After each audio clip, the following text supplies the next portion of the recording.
నమస్కారం ఘంటారావానికి స్వాగతం. ముందుగా ప్రధానాంశాలు. పెండింగ్ బిల్లుల ఆమోదంపై ప్రధాని దృష్టి. సోనియా మన్మోహన్లతో సాయంత్రం తేనేటి సమావేశం.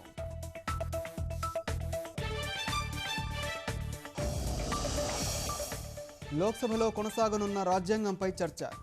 వ్యూహ రచనలో అధికార విపక్షాలు.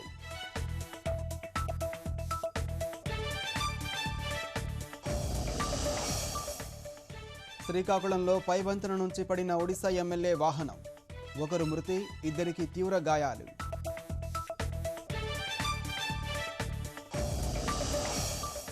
పంచలోహ విగ్రహం అమ్మే ముఠా అరెస్టు. డబ్బులు చేతులు మారుతుండగా పట్టుకున్న బెజవాడ పోలీసులు.